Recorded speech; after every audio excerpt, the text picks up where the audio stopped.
परम कृपाळु परम दयाळु भगवान करुणा सागरनी करुणा गुरुदेवनी कृपा આજે આપના કેકાવાડા ગામે પ્રેમી ભક્ત શ્રી શકલાભાઈ જેઓના પુત્રના પુત્ર મિતેશ કુમારની બાબરી નિમિત્તે આ કાર્યક્રમ રાખવામાં આવ્યો છે. આપ સૌને આમંત્રણ આપી ને આપણને બધાને સભા મંડપમાં એકત્રિત કરી અને આનંદ બ્રહ્માંડીશ દયાળુ દિવ્ય પરમ ગુરુ કરુણા સાગરની કૃપા દ્વારા પહેલા તો ભોજન બાદ આપણે ઉપાસના પણ કરવામાં આવી. દયાળુ પરમ ગુરુની ઉપાસના છે. એ ઉપાસના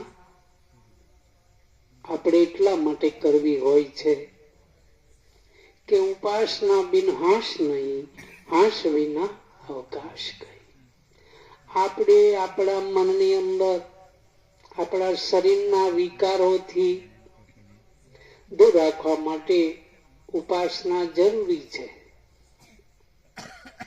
કે આપણામાં રહેલા વિકારો છે, દુર્ગણો છે, કાળ, ક્રોધ, મંદ, મોહ, લોભ, ઈર્ષા, કપટ, આ બધા જે વિષયો છે આપણે ઉપાસના કરવાથી એકાંત બને છે, શાંત બને છે, નિર્મળ બને છે. એટલે આપણે ઉપાસના પરમ ગુરુની કરીએ છીએ. ઉપાસનાની અંદર દયાળુ પરમ ગુરુ અને નરવેદ સાગર બાપજી સૌ પ્રથમ મહેર કરી મોઈ દીજીએ. સાથે 4 પ્રકારના અવિનાશી પદ અને 4 પ્રકારના ગોળી પદ આપવામાં આવેલા છે. આમ વારાફરતી એક આજે આપણે અવિનાશી બોલીએ તો બીજા દિવસે અદ્ભુત જ્ઞાન હમારા, આ બધા 4 પદ વારે વારે બોલવાના હોય છે. એની અંદર દયાળુ પરમ ગુરુને આપણને એટલું બધું અગાધ જ્ઞાન આપ્યું છે કે આપણને આખા દેહનો મર્મ સમજાવી દે. એટલે આપણે ઉપાસનાની જરૂર હોય છે. બાકી બીજા કોઈ સંપ્રદાયોની અંદર ઉપાસના થતી નથી. સૌ પ્રથમ ચોપાઈમાં જ બોલવામાં આવે કે મહેર કરી મોય દીજીએ, સેવા સમરણ ધ્યાન યશ ગાવા અનુભવ ગતિ, કરો પતિ પરમ યવિલાન. દયાળુ પરમ ગુરુની જે ઉપાસના છે એની અંદર મર્મ આપે છે. મહેર કરી મોય દીજીએ, મહેર, કૃપા, દયા. એની અંદર સેવા અને સમરણ. સેવા તમે કરો તો કઈ રીતે કરી શકો? પરમ ગુરુની સેવા કરો કે આપણે આંગણે આવેલા હરિગુરુ સંત હોય, જે કઈ તમારા ગુરુ હોય એની સેવા કરવાની હોય છે. તો સેવા કઈ રીતે કરશો? તો કે છે સેવા તમારા સાચા પ્રેમ ભાવથી કરો. ફૂલ હોય કે ના હોય, હાર હોય કે ના હોય, એમ તો સેવામાં આવી જાય છે કે આપણને પરમ ગુરુને ચડાવેલો હાર એ એક જ વખત ચડાવી શકાય, ફરી પાછો ચડાવી શકાય નહીં. સંતોને ચડાવેલા ફૂલ પરમ ગુરુને ના ચડે.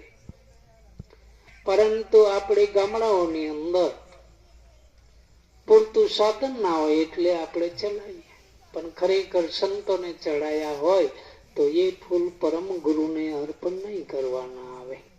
એટલે સેવા, સમરણ, સ્મરણ હરતા ફરતા ચાલતા સુખમાં દુઃખમાં કામ ને કાજમાં આપણે સ્મરણ કરવાનું હોય છે. કઈ સાંજે સવારે ઉપાસના કરીએ તો જ સ્મરણ કરવાનું એવું નથી. સ્મરણ એટલે તમારા શ્વાસે શ્વાસે સ્મરણ થાય. 24 કલાકની અંદર કેટલા શ્વાસ થાય? 21,600. આપણા 24 કલાકની અંદર આપણા શ્વાસ છે એ 21,600 અજંપા કહેવામાં આવે છે. 21,000 માંથી 12,000 જો આપણે જમા કરી લઈએ ને તોય ઘણું. 8,000 જમા કરીએ તોય ઘણા, 6,000 જમા કરીએ તોય ઘણા. પણ આ તો આખો દિવસ આપણો ખાલી જતો. સવાર પડે એટલે કઈક ભગવાન યાદ આવે ત્યારે આપણે દીવો અગરબત્તી કરીએ. સાંજ પડે ત્યારે યાદ આવે ના. સ્મરણ કરો એટલે કે છે મહેર કરી મોય દીજીએ સેવા સ્મરણ ધ્યાન. ધ્યાન ધરો.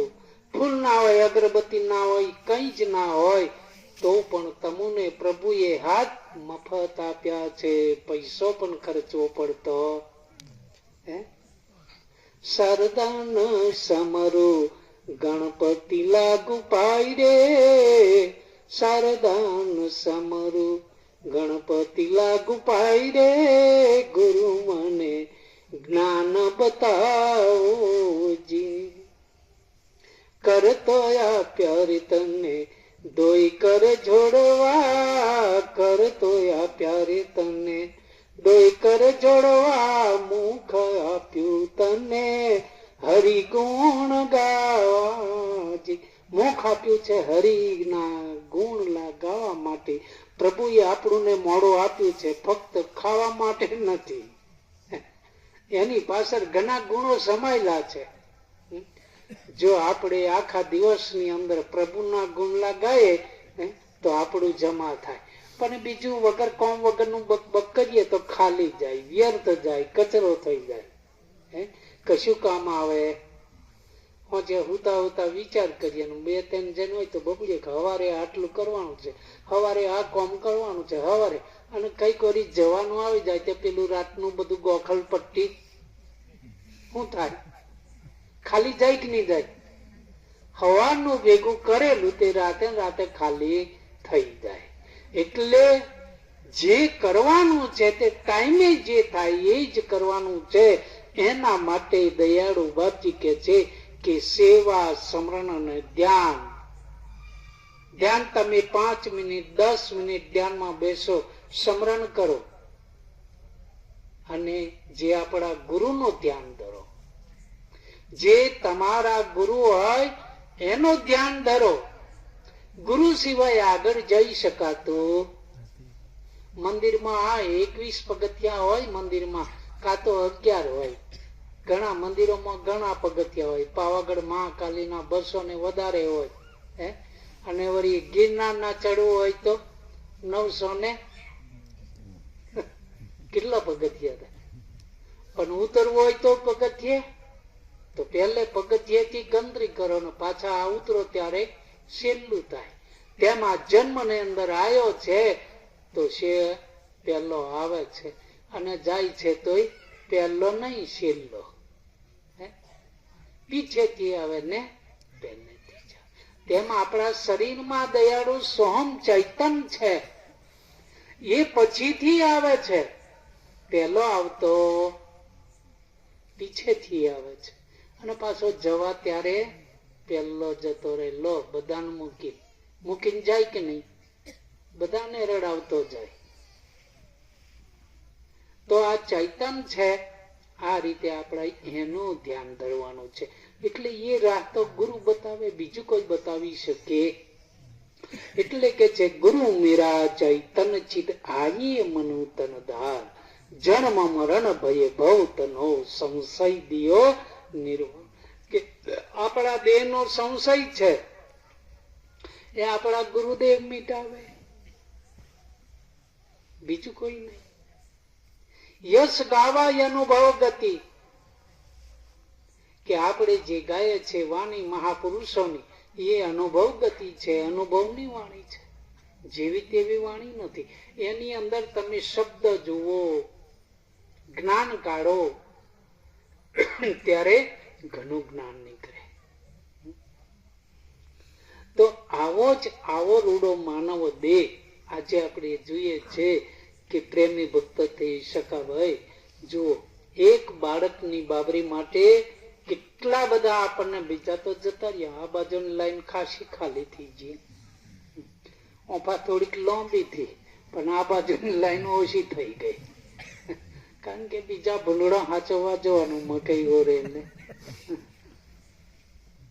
એટલે થોડી ખાલી થાય. તો બાપજી કે છે કે આ માનવ દેહ મળ્યો છે એ દેવોથી પણ દુર્લભ છે. લો, દેવ પુરુષોને પણ આ માનવ દેહ મળતો નથી. અને આપણને બધા મળ્યો છે, આપણે કેવા ભાગ્યશાળી કહેવાય. આપણે ભાગ્યશાળી છે, માનવ દેહ મળ્યો છે. અને આ ચૂકી ગયા પછી તો કોણ જાણે કેમનું જવાય તે કોઈને ખબર છે? હવે પછી ક્યાં જશું એ તો ખબર નથી. સનાભાઈ એમનો ભજન બોલ્યા, સતની તલવારે સુરા સંત ચલે રે જી, અરે અહીંયા નહીં કહે નર નો કામ રે ઓ વીરા મારા, સતની તલવારે સુરા સંત ચલે રે જી, કાચા પોચા તો અહીંયા ફોફા મારે રે જી, અરે એ તો જઈને ખૂણામાં સંતાયા રે ઓ વીરા મારા, સતની તલવારે. સતની તલવાર, તલવાર એટલે આપણે જોઈએ છે બધા તલવાર, પણ સતની તલવાર એટલે ભક્તિ ખાંડા કેડી ધાર છે. ભક્તિની ઉપર ચાલવું તો ખોંડાની ધાર ઉપર ચાલવું બરોબર કહેવાય. એને આ તલવારના રૂપાંતર આપવામાં આવેલા છે. એટલે કે છે કે કાચા પોચા, કદાચ તલવારની ધાર જોઈને અડધા ગબડી પડે કે નહીં, જવાય ઉપર. આપણે દાખલો જોઈએ, હોળીમાં ચૂલ રાખે. ચૂલ આપણા ગામડામાં, સિટીમાં તો ખબર નહીં, નથી રાખતા એવું લાગે, પણ આપણા ગામડામાં હોળી આવે ત્યાં હોળી એ પછી પેલા ચૂલ માતા રાખે. ચૂલ, પણ જે ચૂલે શ્રદ્ધા વાળો હોય એ શ્રદ્ધા વાળો જે કોલસોની અંદર ચાલતો જાય કે નહીં જાય? કેમ? તો એને શ્રદ્ધા છે, અગ્નિદેવીની શ્રદ્ધા છે, એટલે ચાલીને જતો રહે. પણ બીજા ચાલન મેં ચાલો એમ કઈ જાય કોઈ, એને પહેલી તાક લાગે, પગ મને ચોંટવાનું છે, એટલે એનાથી ચલાય. એટલે કે છે કાચા પોચા અહીંયા ફોફા મારે છે, તેમ તલવારની ધાર ઉપર ચાલવું એ તો પડી જવાય, એટલે એ પગ મૂકી શકાતો નથી. એના માટે કે છે ક્યાંથી આવ્યા ને ક્યાં જવાના, કાની પ્રેરણા તમને મળી. આ આપણો દેહ છે એ ક્યાંથી આવ્યો છે એ કોઈને ખબર છે? અને પછી જશું ક્યાં? સરસ એક દાખલો છે. બે ભાઈ હતા, એક ભાઈ એવો ને એક ભાઈ ભગત. ભગત એટલે નીતિ નિયમ રહે, પણ પેલા મોટા ભાઈ હતા એ જરા નીતિ નિયમમાં ઓછા રહે.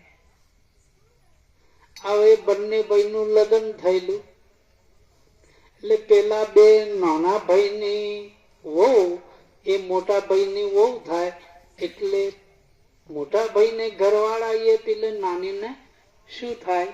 જેઠાણી થાય. જેઠાણી કેવું? એટલે જેઠાણી અને દેરાણી, આ બે નો સંચાલન. પણ પેલી મોટી છે ને તે જરાક નાની ની સંભાળ ઓછી રાખે. કેમ? ભજન કરવા તે બે જ જતો હોય. કારણ કે ગમે તો ભજન હોય તો બંને જણ જતો રહે. આપણે અછાલા વિક્રમ કે કેમ બંને જણ આવે, એટલે બે જ ભજનમાં જતો રહે. એટલે ઘેર ડોબો હોય ગમે તે કરવું હોય તે મોટીને માથે પડે બધું. સમય થયો, એક સમય એવો આવ્યો, ભગત એકલા ભજનમાં ગયા આજે આ ગામ, કાલે પેલે ગામ કરતા કરતા અઠવાડિયું થઈ ગયું. અઠવાડિયું થઈ ગયું, ઘેર પેલે ભક્તોને ખાવાનું નહીં. અને શ્રાવણ મહિનામાં રોજ ભક્તિ ચાલે. પેલી મોટી તે કે છે કે પેલો ભગત તો તંબોરો લઈને રોજ રકીડા કરે, ભજન કરી ખાય અને આજનો ઘેર ભૂખે મરે. અને પાછું ભગત ભક્તો નહીં. સમય થયો, ભગત ઘેર આવ્યો એટલે એવો બધે ફરી ફરીને જે મળ્યું તે ખાય. પેલાના સમય એવો હતો. હા કે મારે એવું બનતું હતું. પૂછો ને મારે લીમજીભાઈ, પંચમહાલ મેં જાઉં તે 2 દાડે આવું ખાવા ઘેર. કે નાવાનું પાણી નહીં મળે એ બાજુ, મોડ ધોવા આટલી લોટી મળે. લીમજીભાઈ ને ઘેર જ પૂછો, હારિયા તમારી આમાં પાણીની એટલી બધી વિકટ.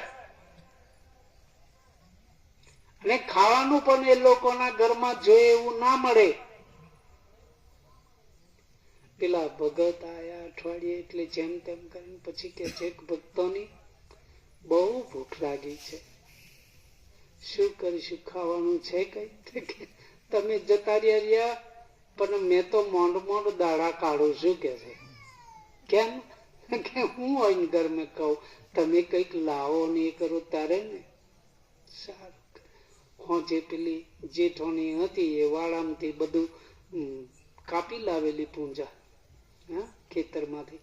એટલે એમાં ઝરકલું હતું, લીમડું હતું, આવું બધું થોડું હતું. એટલે પેલી ભરેલું હતું એટલે ભેંસો નાખેલું. પણ પેલી હું કહી હરે જેને પેલી ઝરકલું ને બોખલું તે આવું બધું થોડુંક બહારું કાઢી આવેલી. પછી થોડું અંધારું થવા દે, થોડી ભાજી વીણી લાવી. અને ભાજી વીણીને કે છે કે આપણે હવે બીજું તો રોટલા જેવું તો કઈ છે નહીં, એટલે ભાજી એટલી ખાઈ લઈશું, બીજું તો હું. કારણ કે ભક્તોના નિયમ હોય છે. ભગત છે ને એ નિયમમાં રહેવું પડે છે. જે મળે એ ખાઈને રાજી રહેવું પડે, ના મળે તો પાણી પીને પણ રાજી રહેવું પડે છે. આ ભક્તનો નિયમ છે. ભાઈ પેલા ભક્તોની ડોબોની ગમણમાંથી પેલી ભાજી વીણી લાવીને સાફ સફાઈ કરી રોંધતા હતા. વરસાદ એકદમ ફૂલ પડવા માંડ્યો. એટલો બધો ઝપાટાબંધ વરસાદ પડવા માંડ્યો કે નદીઓ કલાક 2 કલાકમાં તો નદીઓ પૂર ચાલુ થઈ ગઈ.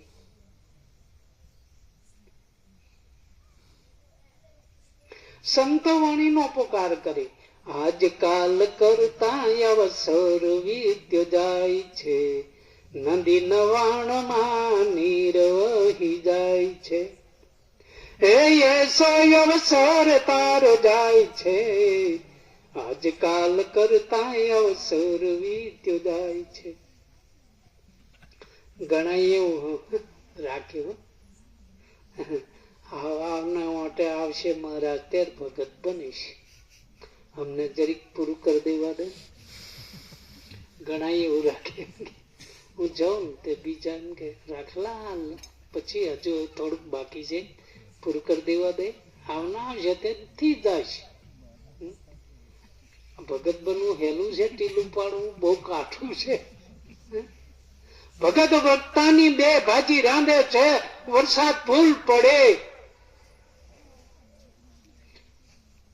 એક બાજુ વરસાદની કારણે વરસાદમાં પડેલા ભીજેલા કપડે સાધુ આવીને પેલા ભગતની ઝૂંપડીના દ્વારે ઉભા.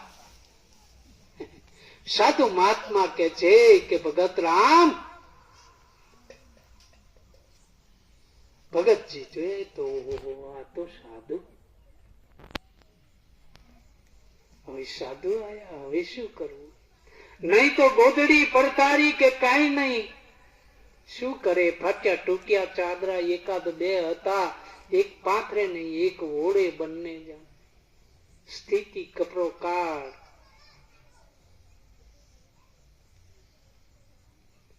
સાધુ મહાત્મા આયા એટલે ભગત ભક્તાની એમ તો લાકડા હતા એટલે ચૂલો પીઠાયો. ચૂલો એટલે આપણી ભાષામાં તાપનું કે. તાપનું સળગાયું અને મહારાજને કહે છે કે મહારાજ લો બેસો, અને તમને પહેરવાના આપવા માટે તો મારી પાસે કપડા નથી, હું તો સામાન્ય ગરીબ ભગત છું. કઈ વાંધો નહીં ભગત, પણ આજે 2-4 દિવસથી વરસાદમાં પલળતો ફરતો ફરવું છું, પણ મને ખાવા માટે કઈક રોટલો ટુકડો હોય તો આપ. રોટલો આપે તો હરી ટુકડો. ટુકડો રોટલો કોણ દે? તો હરી ઢુકડો થાય. હરી ઢુકડો બનાવવા માટે ટુકડો રોટલાનું સદા વ્રત ચલાવનાર વીરપુરના જય જલારામ આજે પણ ચાલે. એ જલારામના કેમ તો જલારામ ભગત ભક્તાની બે સંપીને કામ કરતા, પણ પેલા ભગતના દ્વારે તો સાધુ આયા છે. તાપનું ચેતાયું ને તાપને બેઠા કકડા થયા અને કપડા સુકાવ્યા, અને પછી ભગત બહુ ભૂખ લાગી છે, કઈ લુખો સૂકો રોટલો હોય તો. ભગત કે છે કે પ્રભુ મારી પાસે સૂકો રોટલો એ નથી ને કઈ નથી, તો કઈક તો હશે. હવે બંને જણ ભાજી રાંધેલી તે ખાધા વગરના હતા, અને પેલી ભાજી કે છે કે મહારાજ બીજું તો કઈ નથી, પણ મારી પાસે આ થોડી ભાજી છે, તો અડધી અમે રાખીએ ને અડધી તમને આપીએ. સાધુ મહારાજ કે છે કઈ વાંધો નહીં. અડધી ભાજી આપી. સાધુ મહાત્મા ભાજી ખાધી. કે છે કે પ્રભુ ભગતજી હજુ થોડી હોય તો આપો. હવે ત્રીજો ભાગ આપી દીધો. પછી કે છે કે ભગત રામ હજુ થોડી હોય તો આપ. ભક્તાની કે છે કે પ્રભુ હવે જે હોય રાંધેલી બધી ભાજી આપી દીધી, અને સાધુ મહાત્મા ભાજી ખાધી અને ખાઈ ગયા ને પછી રાતનો સમય થયો, અને હવે સુવા માટે શું? તો કે કઈ નથી, પણ આ કોથરા પડ્યા છે. કોથરા પાથર્યા ને તાપને પેલા આપણે બધા વડવાઓ કોથરા હતા, અને લાકડા મૂકી દે ને ચારે બાજુ બધા વોહો કાઢીને ઉતા. આજના જમાનામાં 10-10 જોડ તોય ગમે નહીં. બેનો તો 15-15 હાડીઓ શેતી જોડીઓમાં જરીક ડાઘો પણ નહીં હારું ચાલજે તુરજી લેવા બીજી. અને પેલા તો આવી સ્થિતિ નથી. 12 મહિને એક લુગડું મળે. બેન કે છે કે અમારી પાસે આ તૂટ્યા ફૂટ્યા કોથરા છે. કોથરા પાથરિયાને સળગાવા લાગ્યા. પછી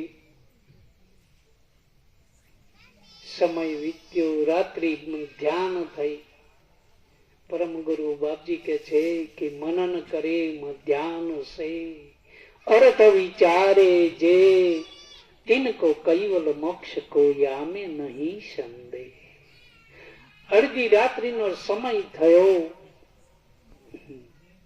સાધુ મહાત્મા કે છે કે હે ભક્તાણી, તમે તો મને ભાજી ખવડાવી છે, પણ હવે ભાજી રાજી થાય છે. બીજું તો શું, પણ મારે બહાર જવું છે, પણ વરસાદ ફૂલ પડે છે, માટે વરસાદની અંદર હું કેમ કરીને બહાર જાઉં?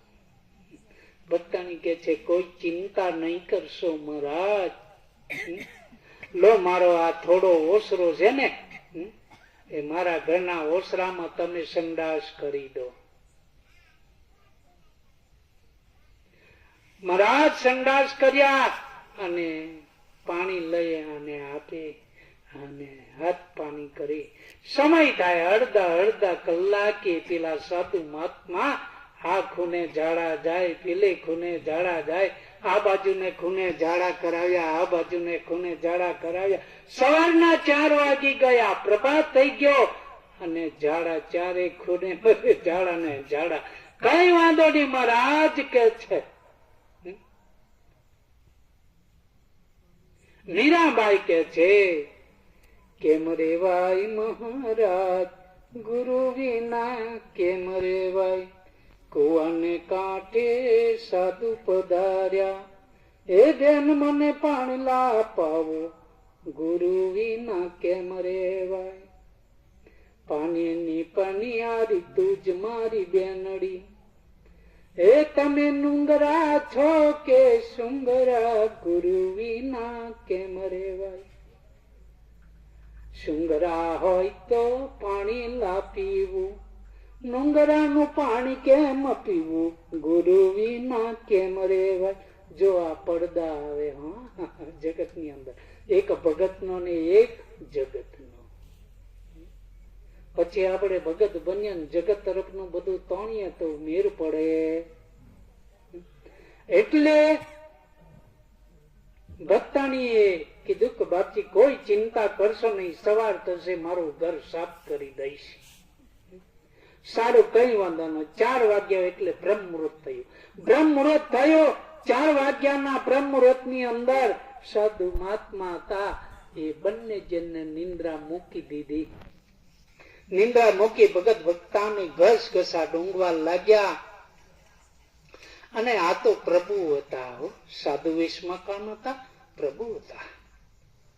સાધુ ભયા તો ક્યાં ભયા, સાધુ સે મુનિ જન હોય, ચલા જાવે નિજ ઘર સે તો પલા ના પકડે.